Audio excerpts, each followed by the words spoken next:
Dear students, now let us move on to the next unit, Unit 3, Service Business. In that, Chapter 10, Reserve Bank of India. So we are going to discuss all the details regarding to this Reserve Bank of India. First one is need for the study on service businesses. First, you have to understand what do you mean by service business. See, apart from the commercial activities, some service sector is also needed, which is the aid to this trading activities. This service sector includes banking, insurance, transport, warehousing, etc. In this service sector, prominent service sector is banks. Listen, this service sector has emerged as the most dynamic sector of the world economy, contributing almost one third of the world gross value added. See, in India, it remains the key driver of India's economic growth, contributing almost 66.1% of its gross value added growth in 2015-16. Then, now, banking service. Banking service is the nerve center of the industry and commerce in a country. See, as you all know, so the term bank is a familiar one to all. I need not explain. The bank is a financial institution which accepts deposits from the public and lend loan to the for various purposes. The word bank normally refers to the commercial bank. There are many types of banks rendering different types of services. Central bank is the most important one among them. Then every nation has one central bank. That is the head of all the banks is called as central bank. Okay, the control over the entire banking system of the country is vested with this apex bank. So in India, our central bank is known by the name of Reserve Bank of India, shortly RBI. Okay, in various countries, the central bank has various names. For example, in USA, this central bank is known by Federal Reserve System. In UK, it's called Bank of England. In Japan, Bank of Japan. Likewise. Okay. Now let us discuss the historical development of banks in India. First one, that is the Bank of Hindustan was the first bank established in India in 1770 and was closed in 1932. Then the General Bank of India was established in 1786 and was also liquidated in 1791.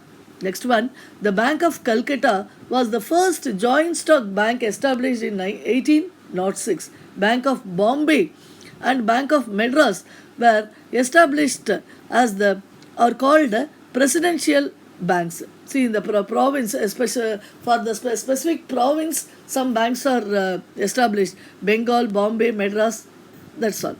Then 1881 witnessed the birth of Oudh Bank, which was later renamed into Punjab National Bank in 1894. See, still we have the bank Punjab National Bank, which is shortly called as PNB.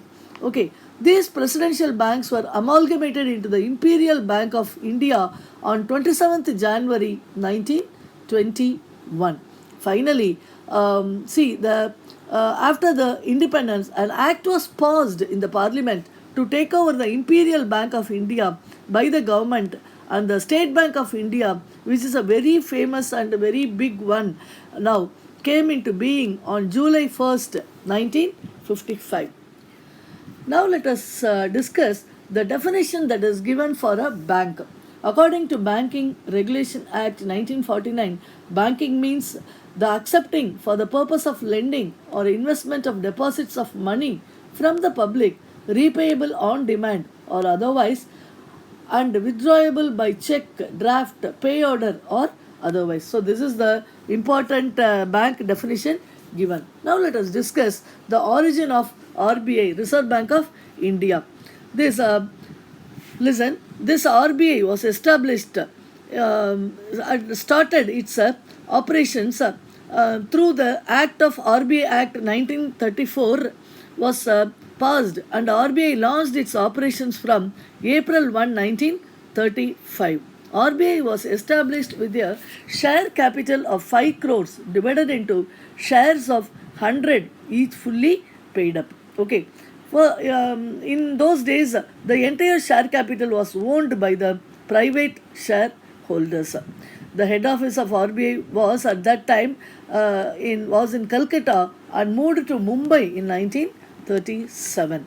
Then the government of India passed Reserve Bank of Act 1948 and took over RBI after paying appropriate compensation to the private shareholders.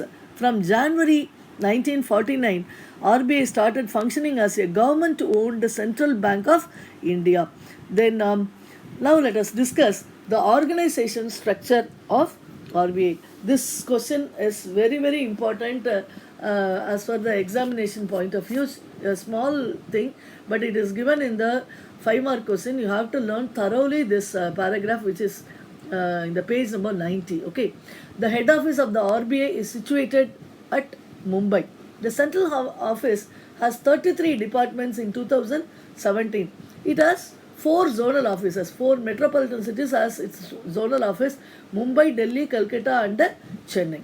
Okay, it is governed by the deputy governors as their heads. It has 19 regional offices and 11 sub offices. The RBI is governed by a central board of directors, the 21-member board appointed by the government of India.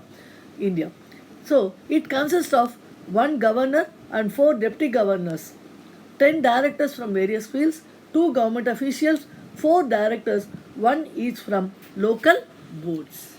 And this is the origin. So far we have discussed the origin of RBI, bank definition, and the organizational structure of RBI.